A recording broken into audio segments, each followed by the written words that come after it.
రంగారెడ్డి జిల్లా కొంగరకలాన్ శ్లోక కన్వెన్షన్ సెంటర్లో బీజేపీ రాష్ట్ర స్థాయి సమావేశంలో కేంద్ర హోంమంత్రి అమిత్ షా పాల్గొన్నారు. కొత్తగా ఎన్నికైన బీజేపీ ఎమ్మెల్యేలతో అమిత్ షా సమావేశం కానున్నారు. రాబోయే పార్లమెంట్ ఎన్నికల్లో అనుసరించాల్సిన వ్యూహంపై అమిత్ షా దిశానిర్దేశం చేయనున్నారు. కాసేపటి క్రితం చార్మినార్ భాగ్యలక్ష్మి ఆలయానికి అమిత్ షా వెళ్లారు. అమ్మవారికి ప్రత్యేక పూజలు చేశారు. మరింత సమాచారం మా ప్రతినిధి ప్రేమ్ అందిస్తారు. ప్రేమ్. Thank you Sunil. ఈ రోజు హైదరాబాద్ కుంగరకలంలో ఏర్పాటు చేసినటువంటి బీజేపీ సమీక్ష సమావేశంలో పాల్గొనడానికి ముఖ్య అతిథిగా ఉన్నటువంటి అమిత్ షా కేంద్ర హోంశాఖ మంత్రి ప్రస్తుతం హైదరాబాద్ లో ఉన్నటువంటి హోటల్ కి చేరుకున్నారు. అక్కడి నుంచి కూడా లంచ్ టైమ్ లో మీటింగ్ లో పాల్గొన్నటువంటి అమిత్ షా అక్కడికి చేరుకున్నటువంటి బీజేపీ కీలక నేతలతో కూడా చిన్న సమావేశంలో కూడా మాట్లాడడం జరిగింది. ఆ తర్వాత అక్కడ నుంచి నేరుగా చార్మినార్ దగ్గర ఉన్నటువంటి భాగ్యలక్ష్మి అమ్మవారిని దర్శించుకోవడానికి కూడా వెళ్ళడం జరిగింది.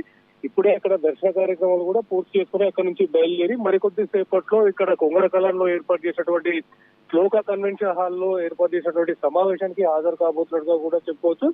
మరికొద్ది క్షణాల్లో ఇక్కడికి చేరుకోబోతున్నారు. అయితే ఇప్పటికే ఈ సమావేశంలో పాల్గొనడానికి వచ్చినటువంటి పూర్తిగా అన్ని జిల్లాల నుంచి కూడా మండల స్థాయి అధ్యక్షుల నుంచి కూడా జాతీయ స్థాయి నేతల వరకు కూడా అందరూ కూడా ఈ సమావేశంలో పాల్గొంటున్నారు. అయితే ఇప్పటికే కూడా పూర్తి స్థాయిలో వందల సంఖ్యలో కూడా ఇక్కడికి కార్యకర్తలతో పాటు కూడా కొంతమంది ముఖ్య నేతలు కూడా ఇక్కడికి చేరుకున్నారని కూడా చెప్పుకోవచ్చు.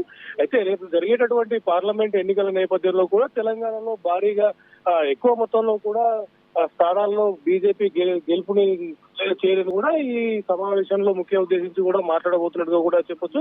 అయితే ఇదే సందర్భంగా కూడా గత అసెంబ్లీ ఎన్నికల్లో జరిగినటువంటి పొరపాట్లను కూడా మళ్ళీ సరిదిద్దుకొని అలాంటి పొరపాట్లు కూడా తిరిగి జరగకుండా ఉండడం కోసం కూడా ఈ సమావేశంలో మాట్లాడబోతున్నట్టుగా కూడా తెలుస్తుంది. అక్కడ జరిగినటువంటి వైఫల్యాలకు సంబంధించినటువంటి సమీక్షను కూడా ఇప్పటికే పూర్తి చేసుకున్నారు. దానికి సంబంధించినటువంటి విషయాలపైన కూడా ఈ రోజు మాట్లాడి దిశానిర్దేశం కూడా చేయబోతున్నట్టుగా కూడా తెలుస్తుంది. దాంతో పాటుగా కూడా లంచ్ టైం మీటింగ్ లో జరిగినటువంటి ముఖ్య నేతల సమావేశంలో కూడా కొంతమంది నేతల మధ్యలో వర్గపోరు నేపథ్యంలో కూడా అంతర్గత విభేదాల వల్ల కూడా ఒకరిపై ఒకరు పోస్టులు పెట్టుకోవడం, అలాగే ఒకరు సోషల్ మీడియాలో ఒకరిని ట్రోల్ చేయడం లాంటి విషయాలకు సంబంధించినటువంటి అంశాలపైన కూడా అమిత్ షా సీరియస్ గా కూడా వార్నింగ్ ఇచ్చినట్టుగా కూడా తెలుస్తుంది. అయితే ఏదేమైనప్పటికీ కూడా ఈ పార్లమెంట్ ఎన్నికల్లో ఖచ్చితంగా ఎక్కువ స్థానాలనేవి తెలంగాణ నుంచి ఆశిస్తున్నట్టుగా కూడా కేంద్రం నుంచి కూడా అమిత్ షా తెలియజేశారు. ఈ నేపథ్యంలో ఖచ్చితంగా అందరూ కలిసికట్టుగా పనిచేసి ఖచ్చితంగా అవుట్పుట్ మాత్రం ఖచ్చితంగా కనీసం 12 స్థానాలలో బీజేపీ విజయం సాధించే దిశగా కూడా ప్రయత్నాలు చేయాలని చెప్పేసి కూడా ఖచ్చితంగా వారితో అయితే తెలియడం కూడా జరిగింది. Right Prem, thank you.